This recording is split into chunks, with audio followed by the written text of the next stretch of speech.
Bonjour à toutes et tous. Allô, vous êtes là? Bon, ok, ça va. J'ai beaucoup d'émotions à être là parce que, bon, il y a très peu de visages que je connais, mais j'étais venu dans cette église en 1992 et en 1995. Je sais, il y en a beaucoup, vous n'étiez pas nés. C'est au millénaire précédent quand même, hein, donc c'est loin. Mais donc, à ce temps-là, j'étais avec ma femme, donc on était missionnaires, on était en République centrafricaine. Et l'Église avait des liens étroits avec nous. J'étais venu pour des marchés aux puces à l'époque qui avaient lieu ici. Et donc on a eu plusieurs fois Jean-Pierre Riche à Bangui à l'époque. Et ça faisait tout drôle de revenir ici, effectivement. Merci pour l'invitation, en tout cas. Et ça faisait un petit retour à un temps jadis. Donc voilà, je me présente en quelques mots. Donc Pascal Bonas, j'ai 65 ans, pour tout vous dire. Je suis marié avec Fabienne, qui a le même âge. Donc moi, je me suis converti il y a 44 ans, je faisais des études d'éducateur spécialisé. J'habite la région de Grenoble. Hein, donc, ma dernière année d'études, je venais d'une famille très religieuse, classique, française. Donc pour moi, l'existence de Dieu et de Jésus, c'était vraiment pas un problème. J'étais né dedans, dans la religion traditionnelle, certes. Et puis quand j'ai commencé à lire la Bible, à l'âge de 15-16 ans, je me suis acheté une Bible. Là, j'ai compris que Jésus, c'était quelque chose d'autre que la religion. Et je cherchais à connaître plus Jésus, et puis je cherchais aussi des gens qui vivaient la chose. Parce que quand je lisais, plus je lisais les évangiles, et plus je me rendais compte que là où j'étais, c'était très très loin. Et finalement, après pas mal d'années, j'ai mis les pieds dans une église évangélique un jour de baptême d'eau, d'adulte. J'avais presque 22 ans. Et là, j'ai vraiment été saisi. J'ai donné ma vie à Jésus le jour même. Et le soir, j'étais à l'appel, ouais, et j'ai répondu, donc c'était à Grenoble. Et à partir de ce moment-là, ma vie a fait vraiment un demi-tour assez spectaculaire. Et quelques semaines après notre baptême d'eau, je me suis fait baptiser d'eau tout de suite après. Et quelques semaines après le baptême d'eau, on recevait à l'église le dimanche matin, donc Pierre Truchel, pour ceux qui ont connu, nous dit ce matin, c'est un missionnaire qui va prendre la parole. Et donc un monsieur d'une 60aine d'années prend la parole, il raconte tout ce qu'il avait fait, comment Dieu l'avait utilisé, entre autres en Côte d'Ivoire, au Gabon, tout ça, dans les pays africains, les dizaines d'années précédentes. Et puis à la fin du culte, il se tourne, on était un groupe de jeunes, au moins une quarantaine, 40, 50, il se tourne vers les jeunes et il dit ce matin, Dieu cherche des jeunes gens qui sont prêts à aller prêcher l'évangile là où Dieu les enverra, dans les larmes, la sueur et le sang. Ça, c'était le mot d'ordre. Les larmes, la sueur et le sang.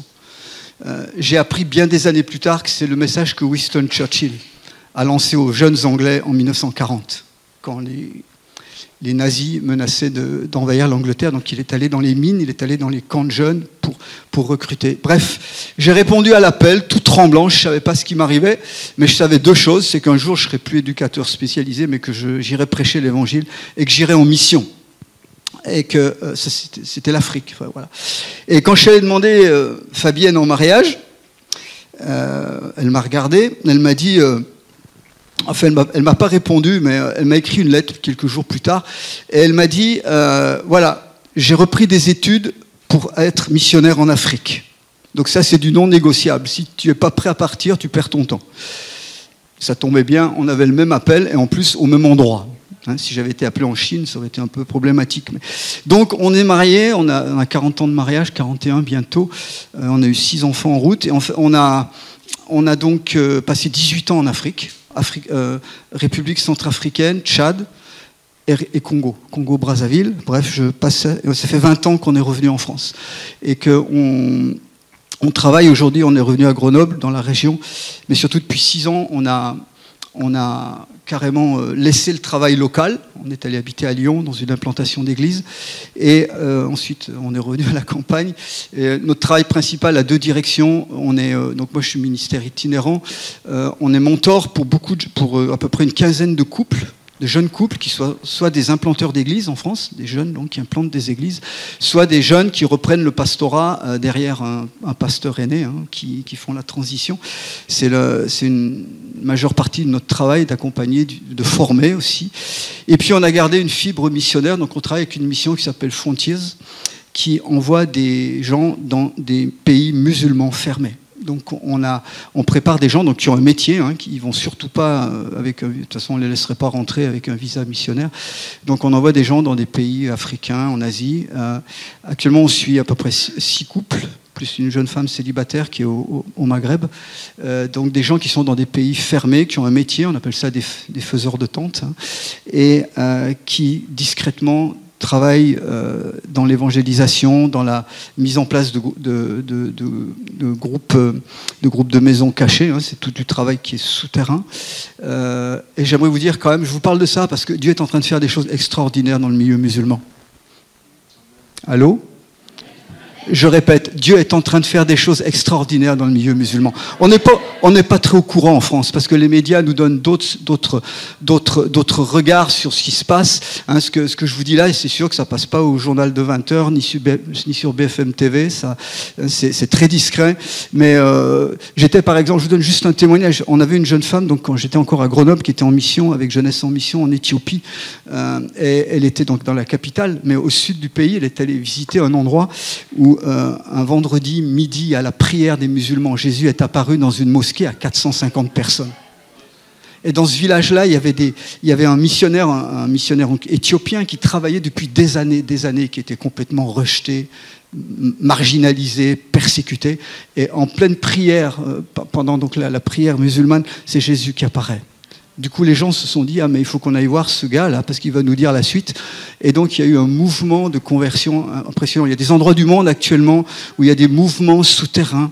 Évidemment, les gens prennent de gros risques, mais où Dieu est réellement à l'œuvre. C'est normal. Dans les temps de la fin, c'est pas mon sujet ce matin, mais dans les temps de la fin, Dieu va visiter à nouveau la terre. Et il y a des promesses pour Israël, mais il y a aussi des promesses pour les fils d'Israël. Et les deux sont en train d'être touchés d'une manière particulière. Voilà, c'était juste pour vous situer un peu ce qu'on fait.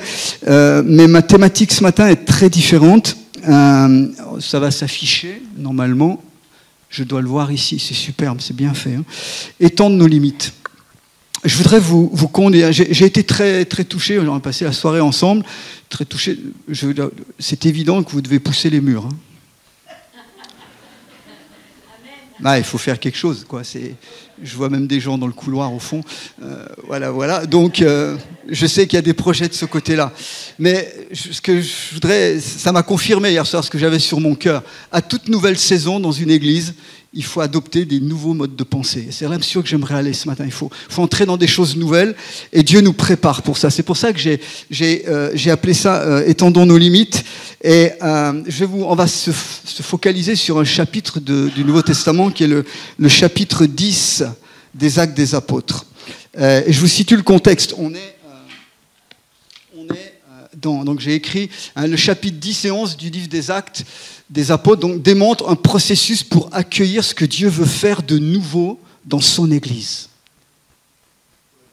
Merci. Ah, c'est gentil. Ouais, je pense que ça va, on va se débrouiller. Et donc, il y a tout un processus que Dieu veut faire. Et c'est évident que je sens, puis je vois une église pleine, je vois une église qui a la vie de l'esprit, donc forcément Dieu vous propulse plus loin. Et Dieu veut vous emmener plus loin. Mais pour entrer, vous le savez, c'est très naturel, pour entrer dans la nouvelle saison, il y a des choses qui étaient bonnes dans l'ancienne, mais qu'il faut renouveler. Et dans Acte 10, on est à peu près entre 7, 8 ans, maximum 10 ans après la Pentecôte, après la résurrection de Jésus. L'Église s'est développée, et elle s'est développée à Jérusalem, en Judée.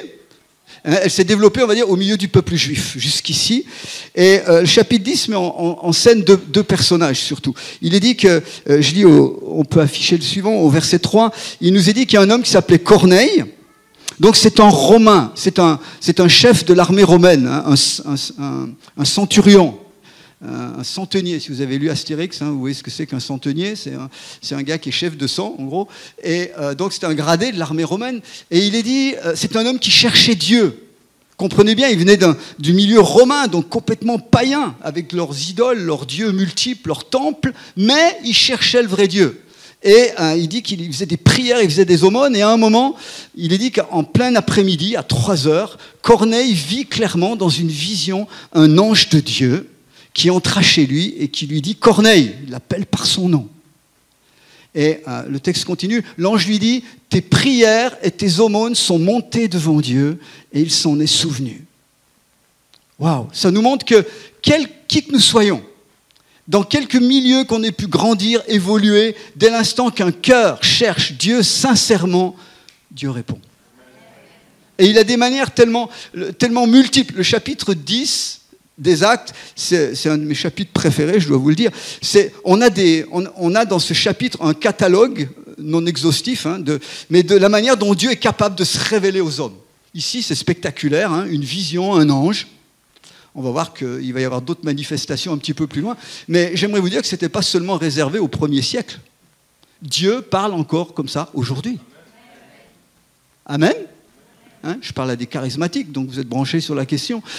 Dieu parle de manière multiple. Il sait se faire comprendre à l'homme. Donc on a ce Corneille qui est là, et puis il y a un autre personnage, permettez-moi d'en parler, d'expliquer un petit peu, donc cet homme-là est à Césarée, c'est le long de la Méditerranée, là, ça existe toujours, c'est en Israël, et à quelques kilomètres d'ici, il y a un autre homme, c'est l'apôtre Pierre. Lui, en général, on sait qui c'est. Un petit retour sur qui est Pierre. C'est un des 12. Pierre a connu Jésus de près, c'était un de ses intimes, on le voit intervenir plusieurs fois, on voit son tempérament. Pierre a connu Jésus jusqu'à la croix, et même Pierre a renié. Mais Pierre a été relevé après la résurrection. Le Seigneur est revenu vers lui alors que Pierre était enfoncé dans sa culpabilité, dans son erreur. Et il lui a dit, maintenant Pierre, tu vas paître mes brebis. En gros, tu vas devenir, tu vas t'occuper de mon peuple. Et donc Pierre a connu la Pentecôte.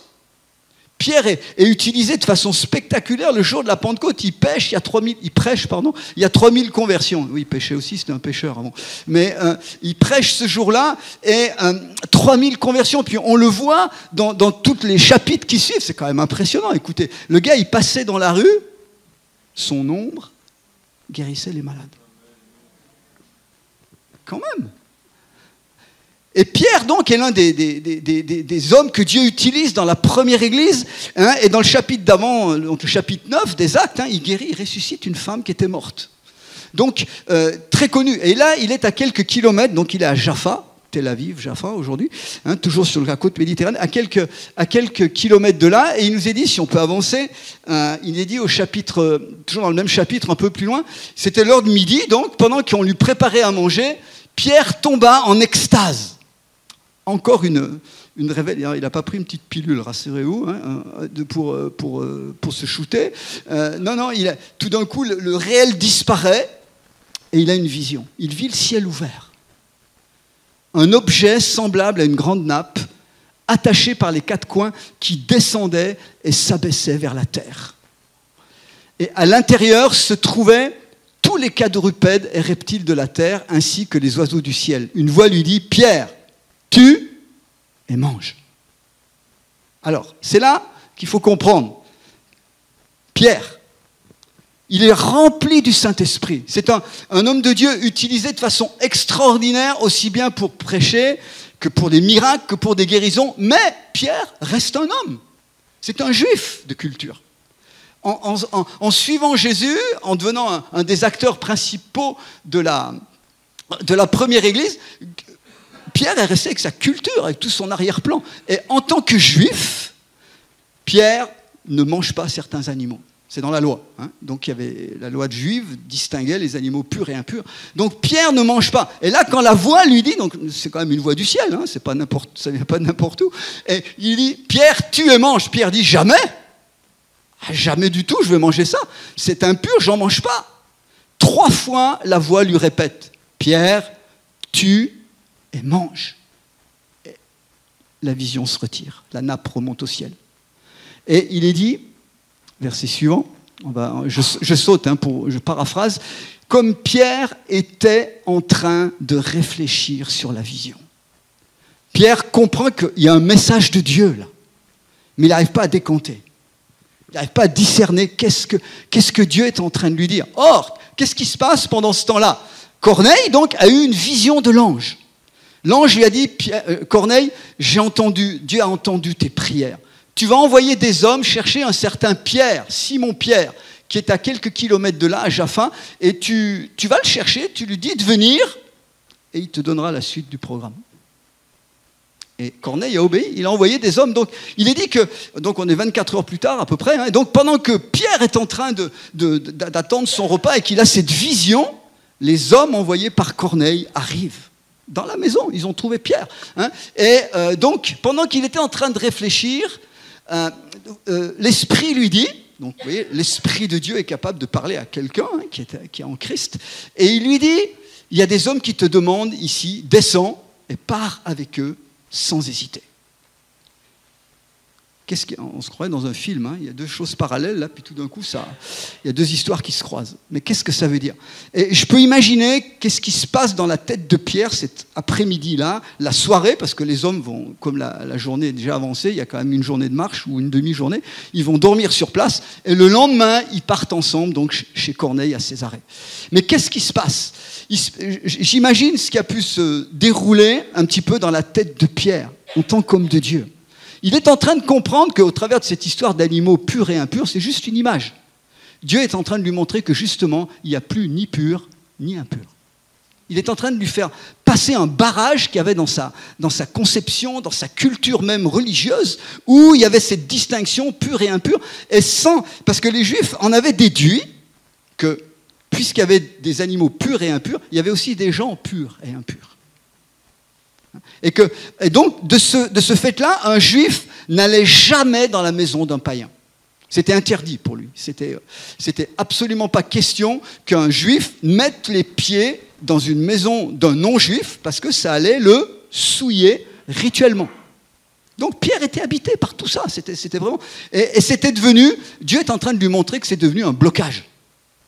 Quelque chose qui empêche. Parce que souvenons-nous, Jésus avait dit une parole très précise à Pierre. Il lui avait dit, tu es Pierre, sur cette pierre, donc Christ, hein, tu es le Christ, le Fils du Dieu vivant, je bâtirai mon église, hein, et puis le séjour des morts ne prévaudra point contre elle. Et puis Jésus avait ajouté, je te donnerai les clés du royaume. Et justement, le jour de la Pentecôte, Pierre a tourné la clé pour ouvrir le chemin du salut à tout le peuple qui était là. Des Juifs venus de toutes les nations. Et plus tard, Dieu a donné une nouvelle clé à Pierre pour ouvrir le chemin aux Samaritains. C'était des voisins des Juifs, mais avec qui c'était leurs meilleurs ennemis. Mais c'est Pierre qui est allé ouvrir cette porte-là. Et là, Dieu est en train de lui donner une autre clé pour aller carrément ouvrir la porte aux païens, aux non-juifs, pour qu'ils aient accès au salut en Jésus-Christ. Parce que jusque-là, l'Église et l'Évangile se sont répandus uniquement en milieu juif, en milieu fermé. Et là, il y avait un pas à faire. Donc, j'imagine que pendant la nuit qu'il a passée, je ne sais pas s'il a bien dormi, et puis pendant toute la route qu'ils ont fait à pied, ça sert des fois de ne pas prendre le TGV hein, et de marcher à pied. Franchement, alors ça dépend si vous avez 500 km ou seulement 5 km à faire. Mais il a dû réfléchir, il marchait avec ces gens, il a dû savoir s'enquérir un petit peu de ce qui se passait, qu'est-ce que c'est cette histoire, etc. Mais Dieu fait son chemin. Et regardez la suite. Pierre arrive chez Corneille, bref, il trouve une grande assemblée dans une grande maison, et Pierre entra, il trouva beaucoup de personnes réunies. Et vous savez, leur dit-il, qu'il est interdit à un juif de se lier à un étranger et d'entrer chez lui. Mais Dieu m'a montré qu'il ne faut déclarer aucun être humain souillé ou impur. C'est pourquoi je n'ai pas eu d'objection à venir quand vous m'avez appelé. Mais est-ce que vous imaginez 24 heures plus tôt, Pierre aurait dit le contraire. Sans la vision, sans cette action de l'esprit puissante, cette révélation, Pierre pensait exactement l'opposé 24 heures plus tôt. Et là, il arrive tout fier, si je peux dire, hein, d'un nouveau concept, d'une nouvelle vision des choses. Dis donc, j'ai eu aucun problème. Et vous voyez, ce qui est central, il dit, Dieu m'a montré qu'il ne faut déclarer aucun être humain souillé ou impur. Je ne sais pas qui vous êtes ce matin, peut-être qu'il y a quelqu'un qui est ici une première fois, j'en sais rien, peut-être que vous avez un passé catastrophique, ça arrive. Peut-être qu'il y a plein de choses dans la vie qui vous ont bousculé, j'aimerais vous dire, Dieu vous aime. Dieu ne vous regarde pas comme quelqu'un de méprisable, qui a raté sa vie, hein, qui a tout foiré, etc. Non, Dieu vous aime parce qu'il vous a créé. Et parce qu'il veut transformer votre vie. Et je vais plus loin, il n'y a pas que Dieu qui vous regarde comme ça. Normalement, les chrétiens vous regardent comme ça. Nous vous regardons comme ça. Dieu m'a appris, il m'a montré qu'il faut déclarer aucun être humain impur, souillé, méprisable, pas digne de Dieu, etc. tous ont droit à l'évangile. Et Pierre va continuer, on continue, hein, il a pris la parole, il dit, en vérité, je reconnais, Dieu ne fait pas de favoritisme.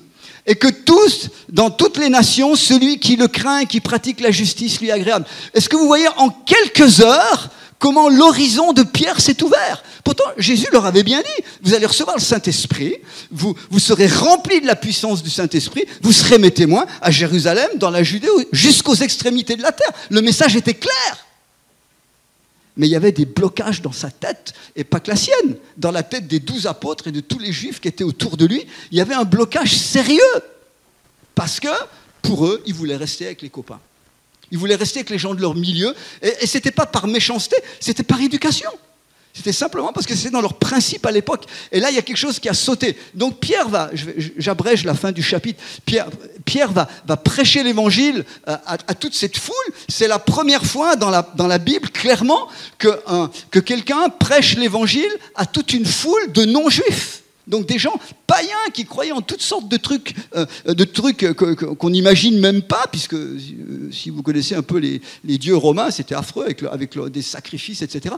Et il est dit donc, il prêche Jésus, il dit tous les prophètes rendent témoignage de lui, Jésus, que toute personne qui croit et reçoit en lui reçoit le pardon des péchés. Donc il va directement au but, hein, il tourne pas autour du pot, il prêche Jésus qui pardonne, qui réconcilie et qui donne une vie nouvelle.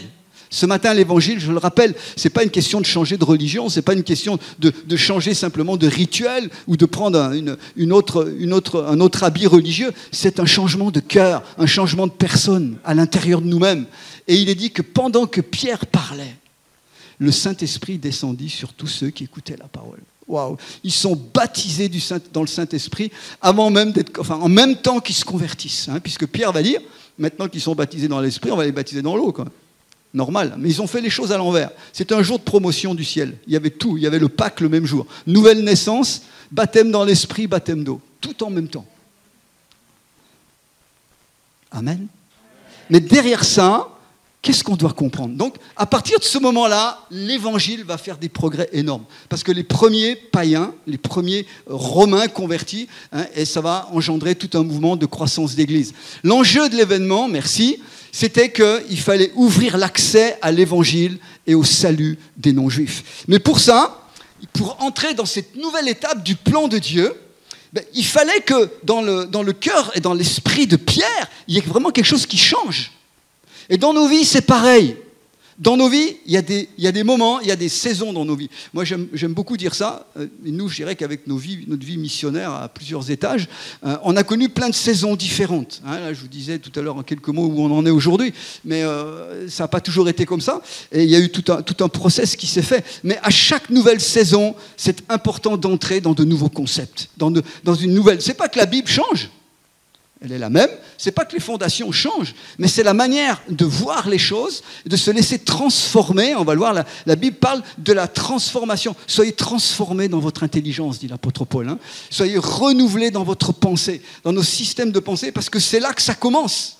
Parce que c'est dans nos pensées qu'à ce moment-là, c'est quand on change dans nos pensées que le reste va suivre. Mais tant que nos pensées résistent, nos émotions ne changeront pas, notre volonté ne pourra pas bouger et on sera figé dans ce que nous avons toujours fait. Je vous donne un exemple pour être très concret. Je prends des risques. Mais nous, certains connaissent notre église, hein, Grenoble, etc. On venait d'une église assez classique. On arrive en mission. Du jour au lendemain, on a été balancé comme ça, sans préparation. Hein. À l'époque, on ne se préparait pas. Donc on se retrouve en brousse, etc. On se retrouve dans des églises qui avaient un style tout à fait différent. C'est-à-dire qu'on avait, moi j'avais 6 ans de conversion hein, quand on est parti. J'étais responsable d'un groupe de jeunes, c'est tout. J'étais directeur de colonie de vacances à l'époque. Donc c'est là que j'ai appris à prêcher, c'est en prêchant le matin au culte du personnel. Et donc, mais très peu d'expérience dans toutes ces choses. Et on se retrouve plongé dans un mouvement de réveil en Centrafrique à l'époque. C'était assez extraordinaire. Les églises ouvraient. Nous, notre but, c'était pas d'ouvrir des églises, elles s'ouvraient toutes seules. Par la guérison, par des gens libérés des démons, etc.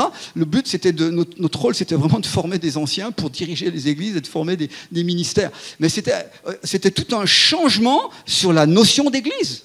sur la façon de faire l'Église, de vivre l'Église. Je vais aller plus loin. On est parti avec ma femme, on était seuls, donc en 400 km en brousse, 400 km de la capitale. On est parti avec 2 petits-enfants, on a eu les autres en route, et on a commencé à avoir une équipe missionnaire. Et je vais vous dire une chose, moi je venais d'une église où, très honnêtement, à part le ministère du balai, du ménage, les femmes n'avaient pas beaucoup de choses à faire. Bon, les enfants un petit peu.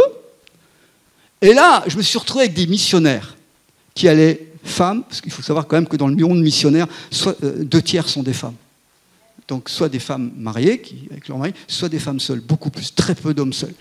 J'ai vu des femmes aller et faire des choses là où les hommes n'allaient pas. Je sais que ça peut déranger. Et là, je me suis vraiment posé des questions. Je me dis, waouh! Alors donc, et j'ai vu des missionnaires femmes, des Françaises, hein, faire de l'évangélisation, travailler parmi les enfants. On avait une missionnaire dans notre équipe qui formait les moniteurs d'école du dimanche. Elle formait des pasteurs à ça. Je dis, mais c'est quand même incroyable, on lui permet de faire ça ici parce que c'est en Afrique. Et chez nous, on ne permet pas.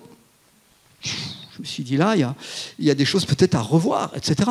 Et donc, alors je ne suis pas du tout féministe, hein, c'est pas ça mon but, mais juste pour vous montrer qu'il y a des choses dans le cours de la vie qui nous amènent à revoir nos positions.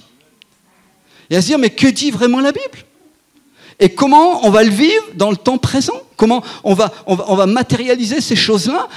Comment on va faire, hein ? Et donc, et je vous dis ça pourquoi ? Parce que je crois que dans votre église, moi je vous dis ce que j'ai reçu avant de venir, hein, mais je crois que vous êtes fondés sur un héritage solide. Moi je suis très reconnaissant et je bénis pour ceux qui ont mis les semences et les fondations de cette église. Et je vois aujourd'hui les générations derrière qui arrivent. Ça me touche toujours profondément quand je vois comme ça de génération en génération comment les églises se transmettent, comment elles avancent. Mais à nouvelle génération, faut quand même se le dire, nouvelle façon de faire. C'est obligé, on n'y coupe pas. Hein. Ça, c'est l'évolution normale des hommes. Mais ce qu'il nous faut surtout, c'est une nouvelle révélation. Non pas une révélation déplacée, sortie de son contexte, mais une révélation fraîche par le Saint-Esprit de ce que Dieu veut faire avec nous et de ce qu'il veut faire avec l'Église. Et je crois que vous êtes donc vous poursuivez un héritage, je vous dis juste ce que j'ai écrit, qu'il faut étendre, qu'il faut développer. Et ce n'est pas juste une question de pousser les murs ou de construire un autre bâtiment, c'est que le royaume de Dieu avance. Je vais y arriver, attends, j'ai un très bon opérateur, je vais y arriver là-dessus. Mais donc, c'est important qu'on comprenne que si on veut bâtir dans l'avenir sur ce que Dieu a prévu, il y a des fondations qui restent et qui sont immuables. Et ce n'est pas une question d'être au goût du jour ou d'être dans le temps présent, c'est simplement quelle est la révélation fraîche de Dieu. Pierre avait besoin d'une révélation plus profonde. C'était le même évangile, c'était ce que Jésus lui avait dit, mais il avait compris qu'une partie. Et il fallait une compréhension beaucoup plus développée, beaucoup plus élargie. Je me permets de le dire que seul le Saint-Esprit peut donner. D'où l'importance de cette relation avec le Saint-Esprit. Et je vous rappelle ce matin que si quelqu'un ici n'est pas encore à Jésus, je vous rappelle que être enfant de Dieu, être chrétien, c'est devenir l'habitation du Saint-Esprit. C'est devenir quelqu'un en qui le Saint-Esprit vient habiter. Et à partir de ce moment-là, vous n'êtes plus téléguidé par l'extérieur, vous êtes conduit, permettez-moi de le dire, par la voix de Dieu qui va vous parler à l'intérieur. Christ nous parle de l'intérieur par son esprit. Et ce que Jésus va vous dire, c'est toujours conforme à ce qui est écrit. L'Esprit ne va jamais vous révéler des choses qui ne sont pas vérifiables. C'est ce qu'on va voir maintenant. Mais nous devons permettre au Saint-Esprit d'étendre les limites de notre révélation. C'est la première chose qu'on voit ici au travers de l'apôtre Pierre. C'est qu'il y a tout un process donc où il fallait maintenant que ce qu'il avait vécu jusque-là était excellent. Ce qu'il avait vécu était ce qu'il fallait, ça correspondait à cette saison, mais l'Église devait entrer dans autre chose. Elle ne devait pas se limiter au monde juif, elle devait aller vers les nations. C'était ce que Jésus avait ordonné. Il fallait donc qu'il y ait quelqu'un qui débloque les choses. Il fallait que Dieu utilise des hommes pour entrer dans ces choses-là. Donc la première chose, permettons au Saint-Esprit d'étendre les limites de notre révélation. Et c'est important, je le dis à chacun d'entre nous, que nous soyons profondément en relation avec le Saint-Esprit. Allô ? Que nous soyons profondément en relation avec le Saint-Esprit. connaître le Saint-Esprit. Et donc, avoir cette intimité avec Dieu. Avoir développé au travers de nos vies une relation. C'est pas très simple. Au début, c'est pas très simple. Mais je dis souvent, moi, ce qui m'a frappé quand j'ai donné ma vie à Jésus, c'est que j'entendais régulièrement notre pasteur à l'époque qui disait « Dieu a un plan pour votre vie. Dieu a un projet pour votre vie. » Et j'ai réalisé qu'en me convertissant, je revenais dans le projet de Dieu. Celui qu'il avait prévu pour moi. Et j'ai appris à écouter la voix de Dieu. Amen. Alors parfois, ça peut être spectaculaire, comme on l'a vu dans ce chapitre 10. Mais bon, moi j'ai jamais vu d'ange, je ne sais pas si vous en avez vu. En tout cas, j'en ai jamais un qui est venu me parler directement pour me dire ce que je devais faire. Je n'ai pas encore jusqu'ici entendu la voix audible de Dieu, mais par contre, j'ai appris à me conduire avec les Écritures, premier élément, et j'ai appris à suivre la voix du Saint-Esprit. Et ça, c'est à la portée de chacun d'entre nous. Et ce que j'aime dire, c'est que quand on débute la vie chrétienne, souvent, il faut que Dieu nous fasse... il nous fait faire souvent des expériences un peu fortes où il nous montre comment il parle. Mais c'est normal parce qu'on n'est pas habitué. Mais plus on avance, plus on devient sensible à sa voix douce. Plus on devient capable de percevoir ce qu'il veut nous dire et comment il veut nous faire avancer. Vous savez, si vous avez des enfants, c'est la même chose. Quand vous avez des petits gamins qui commencent à marcher, là, à 1 an et demi, etc., ils vont de partout, vous êtes obligé toujours de leur dire « touche pas ça ». Va pas là, sinon ça va te coûter cher. Alors aujourd'hui, je ne sais pas comment vous faites payer cher, parce qu'on n'a plus le droit de mettre une fessée. Mais en tout cas, attention, touche pas ça, va pas là, déménage pas ici, etc. Vous êtes toujours en train de lui donner des ordres, parce que sinon, il va faire des bêtises. Vous avez remarqué, quand vos gosses ils arrivent à 8-9 ans, et qu'ils vont faire une bêtise, d'abord ils vous regardent. Et rien que de croiser le regard de papa et maman, ils n'ont pas besoin d'un mot. Ils savent ce que vous pensez. Ils savent si vous approuvez ou si ça va engendrer une potentielle sanction ou si c'est mal. Donc, ils ont appris au travers du regard, au travers de votre attitude, simplement, ils ont appris à savoir ce que vous pensez. Avec Dieu, c'est la même chose. Je pense qu'au début, moi j'ai vu au début de votre conversion, il était obligé de me mettre des raclées des fois pour pas que je touche plus à un truc. Mais avec le temps, on devient, et puis plus on est ancré dans sa parole, plus on devient familier avec sa façon de penser, avec sa manière de voir les choses. Et plus on va être capable de discerner ce qui est bon et ce qui n'est pas bon, ce qu'il approuve et ce qu'il désapprouve. Donc permettre, c'est la première étape, 3 étapes, permettre au Saint-Esprit d'étendre les limites de votre révélation. 2, toute révélation est filtrée par la parole de Dieu. Et ça, c'est important.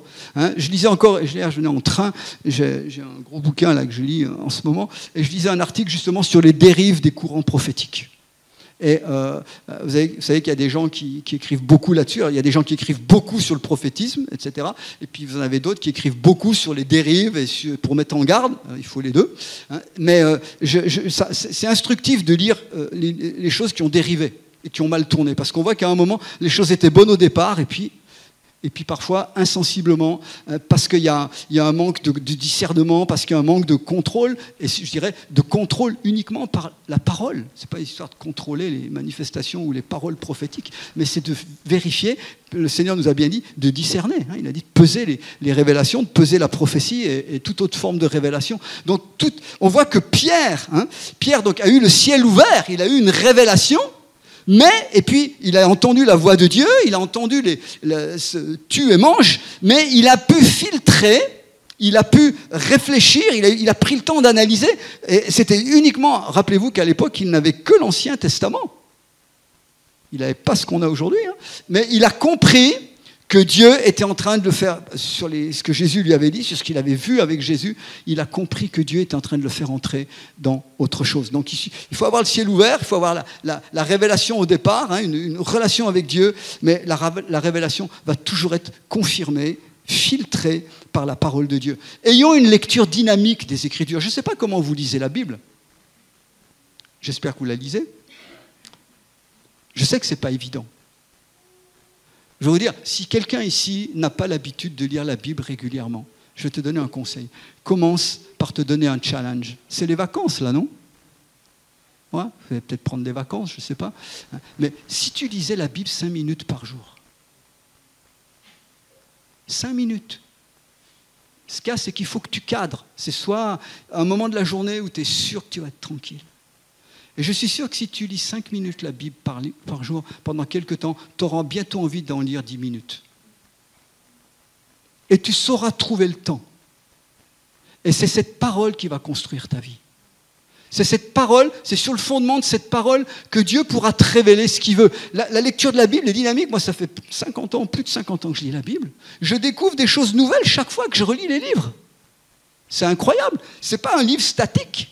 Ce n'est pas un livre qui nous a donné une révélation une fois pour toutes. C'est un livre qui nous révèle continuellement, sous l'action de l'Esprit, les choses que Dieu veut nous donner pour aujourd'hui. Amen. Ne dites pas pendant les vacances, bon, on va se reposer, on reprendra les choses à la rentrée. C'est le bon moment pour poser de nouvelles habitudes. Si vous ne les avez pas, je peux supposer que beaucoup les ont déjà. Mais une révélation filtrée. La parole nous renouvelle. Hein, si tu peux avancer, parce que, notez bien une chose, Pierre n'a pas discerné tout seul. Dans cette histoire, il n'est pas allé chez Corneille tout seul. Parce que une personne toute seule, ça peut être très subjectif ce qu'on vit.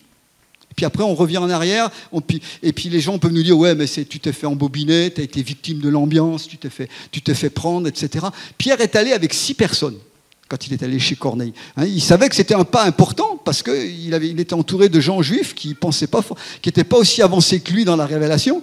Donc, il savait qu'il allait avoir des problèmes. Si vous lisez la suite de Acte 10, normalement, après Acte 10, dans votre Bible, c'est Acte 11. Hein. C'est ça ? Ouais, ok. Dans Acte 11, vous irez voir, Pierre s'est fait tirer les oreilles par tous les bons, ses bons collègues chrétiens, anciens juifs, qui lui ont dit « Mais Pierre, qu'est-ce qui t'arrive ?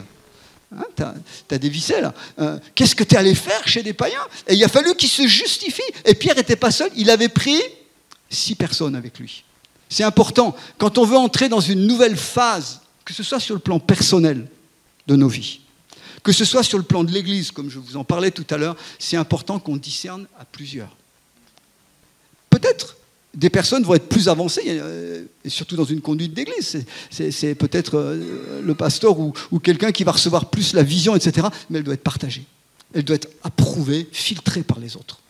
Et c'est comme ça qu'on va pouvoir avancer ensemble. Sinon, il va y en avoir quelques-uns devant, hein, tous derrière, et lui devant, comme disait Brassens. Hein. Donc c'est pas le but, c'est qu'on soit tous ensemble devant.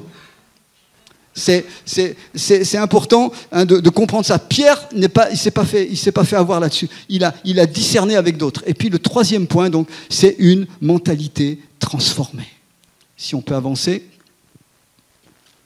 Pour entrer dans le nouveau de Dieu, il nous faut changer notre système de pensée sur certains domaines, pas sur tout.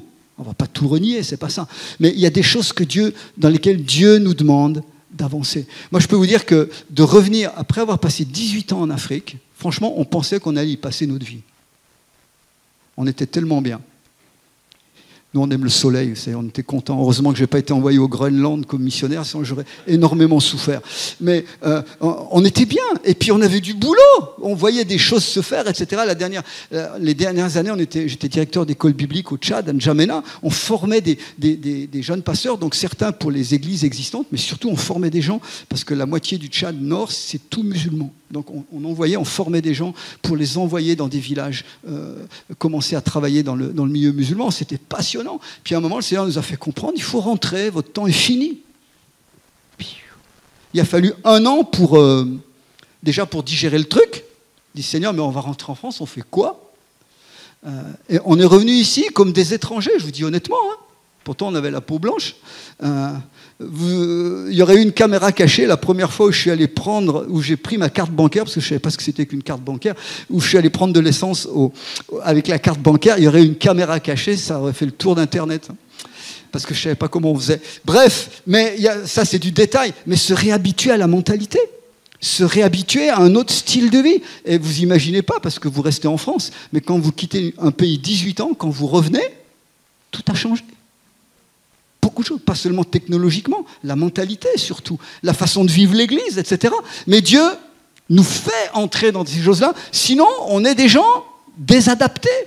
On devient, hein, on est marginalisé. Et donc j'aimerais vraiment vous encourager ce matin à comprendre comment Dieu ce matin veut vous emmener en tant que personne et en tant qu'Église dans ces choses nouvelles. Il est dit dans Romains 12, si on peut l'afficher, « Ne vous conformez pas au monde présent, au monde actuel, mais soyez transformés par le renouvellement de votre intelligence. » En grec, c'est marqué « Soyez métamorphosés ». Le mot est beaucoup plus fort que transformer. C'est ce que c'est la métamorphose. C'est la chenille qui devient papillon. Donc ça veut dire une transformation en profondeur de des choses qu'on a apprises, et parfois même des bonnes choses religieuses qu'on a pu apprendre, qui ont fait leur temps. Mais Dieu veut nous emmener, parce qu'il est dit, si nous acceptons cette transformation pour discerner quelle est la volonté de Dieu, ce qui est bon, agréable et parfait. On ne pourra pas entrer dans ces choses que Dieu a prévues pour nous si on ne vit pas cette transformation intérieure. Et si on n'est pas prêt perpétuellement. Moi, ça fait 44 ans que je marche avec Jésus. Il y a des fois, je me regarde, je dis, mais waouh, tu penses encore comme ça? Le Saint-Esprit vient tout au long du parcours dire, mais waouh, mais tu es encore resté là sur certains domaines, mais c'est temps d'avancer. Seigneur, t'as pas borné à ces choses-là. Tu peux aller plus loin, tu peux voir. Il est dit que à celui qui peut faire, par la puissance qui agit en nous, infiniment, au-delà de tout ce que nous demandons ou pensons. Vous imaginez ? Tout ce que nous imaginons, tout ce que nous demandons ou pensons, tout ce que nous pouvons concevoir. Et je ne suis pas en train de vous vendre du rêve, parce que je sais que dans certains endroits, on vous dit il suffit de rêver à votre truc et ça va s'accomplir. Ça, c'est de la méthode Coué, excusez-moi. Mais ce n'est pas de ça que je parle. C'est dire simplement Dieu met des choses en nous, et sans ces choses, autant elles nous dépassent, autant Dieu veut que nous changions notre façon de les concevoir pour nous y amener. Et je crois que Dieu a des projets. Je ne sais pas quels sont en détail les projets de votre Église, mais je sais que vous voulez agrandir. Mais moi, je vais beaucoup plus loin. Je vais vous dire, réfléchissez à l'implantation d'autres églises. Réfléchissez à l'expansion de l'œuvre de Dieu, parce que ce n'est pas limité. Nous, on limite les choses. Dieu voit beaucoup plus grand que nous. Amen. Mais comme l'a dit Jésus, et je termine là-dessus, pour recevoir le vin nouveau, il faut des outres neuves. Vous connaissez ce texte ? Alors, dans son contexte, il parle du jeûne, Jésus, quand il parle de ça. Il conclut un texte, un paragraphe sur le jeûne. Mais il dit, pour accueillir le vin nouveau, c'est Marc 2, 22, vous irez voir, pour accueillir le vin nouveau, il faut des outres neuves, c'est-à-dire des contenants. Quand il parle des outres, c'est les contenants. Vous n'êtes peut-être pas une région où il y a beaucoup de vin ici, mais en tout cas, c'est comme s'il disait, pour que le vin nouveau vienne, il faut des tonneaux nouveaux. Et ce qui est très intéressant dans le grec, c'est que les mots nouveaux et outre nouvelle, outre neuve et vin nouveau sont des mots différents, les adjectifs.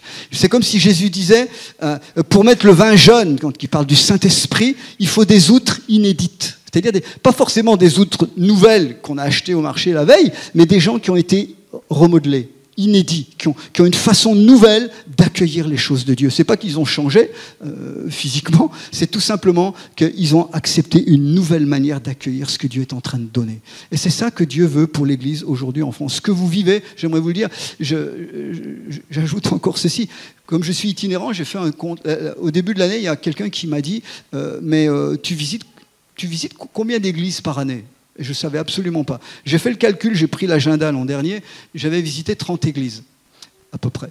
Et sur les 30, il y en a 25 qui sont en croissance, comme la vôtre. Ça veut dire qu'en France, là encore, ça ne passe pas au journal de 20 heures, mais il y a un mouvement de l'esprit. Et surtout après le Covid. Il y a un réel mouvement de nouvelles conversions. Je sais qu'il y a peut-être des baptisés de la semaine dernière ici. Il y a un mouvement, et ce n'est pas fini. Il y a un mouvement de fond, il y a une lame. On n'est pas encore en train de remplir des stades, et puis je ne sais même pas si c'est souhaitable d'ailleurs. Le réveil, ce n'est pas forcément ces choses-là, mais il y a quelque chose que Dieu fait profondément dans un pays meurtri, dans un pays qui se divise, dans un pays qui est blessé. Nous sommes les seuls à avoir un message d'espérance. tout est en train de craquer, tous les gens vous disent que dans 30 ans, il n'y a plus de terre, etc. J'ai dans ma famille une jeune femme qui a l'âge de mon fils, là, 27 ans, elle me dit, mais moi, pas question d'avoir des enfants, hein. Ouh là là, dans le monde, mettre des enfants dans le monde dans lequel on est, là. Je lui dis, mais donc elle n'est pas du tout chrétienne, hein. Je lui dis, mais ne blague pas, il y a un monde nouveau et une terre nouvelle qui nous attend. Nous, les chrétiens, on n'attend pas la fin des temps, on n'attend pas la fin du monde, on attend le retour du roi et on attend le monde qui va être après. C'est beaucoup plus glorieux, c'est beaucoup plus motivant, c'est plein d'espérance pour maintenant et pour demain. C'est à nous, les amis. Amen. Donc, il y a de l'avenir pour l'Église dans ce pays. Quoi qu'il se passe à 20h ce soir, il y a de l'avenir pour ce pays, pour le royaume de Dieu. Et donc, ne limitez pas, je crois qu'il y a encore une diarrhée, ne vous limitez pas à ce que vous connaissez de Dieu. Ne vous limitez pas à ce que vous pensez qu'il peut faire.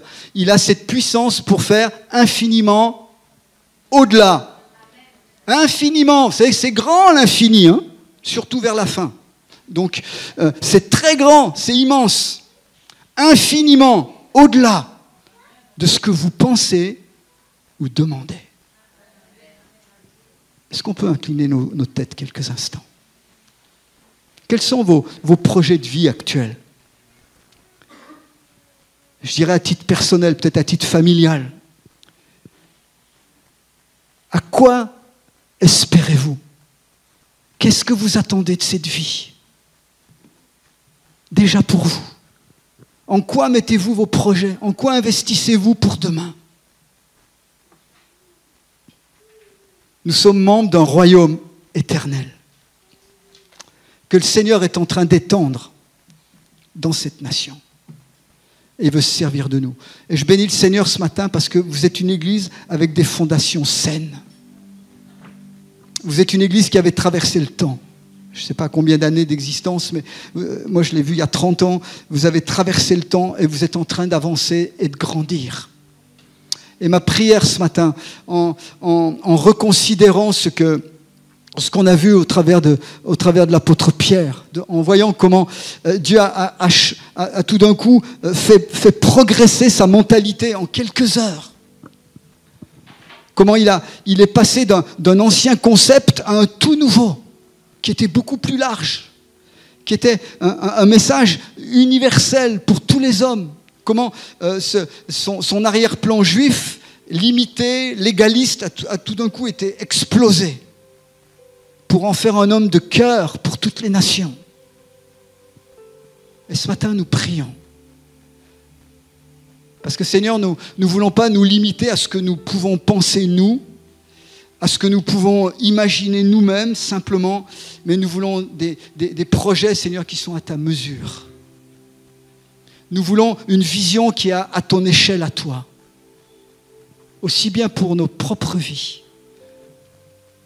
pour nos familles, pour nos maisons, que pour l'Église ici. Et pendant qu'on est là ce matin, je pense que ça parle, je le crois, je l'espère, déjà pour vos vies à vous.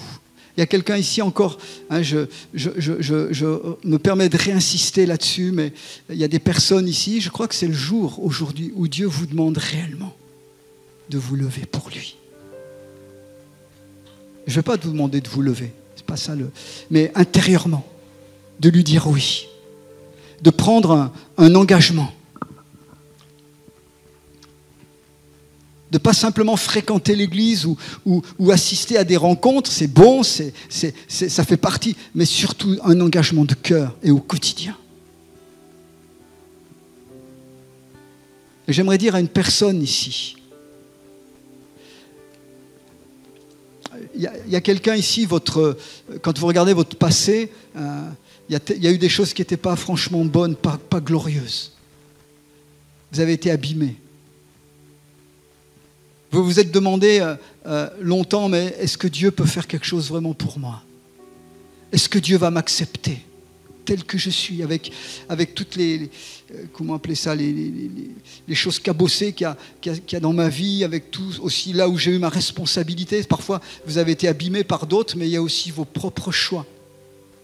J'aimerais vous dire ce matin, je ne sais pas du tout qui vous êtes, mais j'aimerais vous dire que l'amour de Dieu, manifesté par son esprit, vient sur vous. Depuis ce matin, depuis la louange, vous ressentez ça, mais j'essaye de mettre des mots sur ce que vous ressentez. Vous êtes aimé de Dieu, accepté tel que vous êtes. Et j'aimerais vous dire que son sang innocent qui a coulé à la croix a lavé tout ce qui peut être impur, tout ce qui peut être sali en vous, pour faire de vous une créature nouvelle. Pour faire de vous quelqu'un ou quelqu'une de nouveau, de nouvelle. Ça, c'est le plan de Dieu. Et il veut ouvrir vos yeux ce matin. Vos yeux spirituels, pas simplement physiques, mais vos yeux intérieurs, sur la gloire que Dieu veut vous montrer et vous donner, pour restaurer l'image abîmée que vous avez de vous-même. Il vous pardonne. Il va vous donner la capacité de pardonner aussi. Parce que vous êtes pardonné, vous allez pouvoir pardonner à ceux qui vous ont fait du mal. Chose que vous étiez incapable de faire jusqu'ici. L'amertume, la déception, la colère, parfois la dépression, l'esprit de mort qui vous ont saisi par le passé vont s'effacer automatiquement par la puissance du nom de Jésus. Pour vous restaurer en une personne nouvelle. Mais j'aimerais parler à plusieurs personnes ce matin, autres ici. Dieu vous amène dans des projets plus grands, mais avec une mentalité nouvelle. Et j'aimerais vous le dire, je pense qu'il vous parle pas seulement pour ce qui est de la croissance de l'Église, mais il vous parle aussi peut-être pour des choses personnelles, pour votre carrière, pour votre engagement avec Dieu, pour votre vie personnelle. Vous avez posé des limites. Peut-être des hommes, des femmes avant vous ont posé des limites chez vous.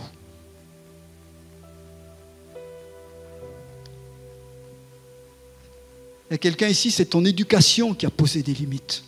On t'a dit parce que tu es ceci ou cela, tu n'as pas le droit d'aller là, tu n'as pas le droit, toi tu ne pourras jamais faire ça. Mais j'aimerais te dire ce matin, Dieu t'ouvre un horizon nouveau.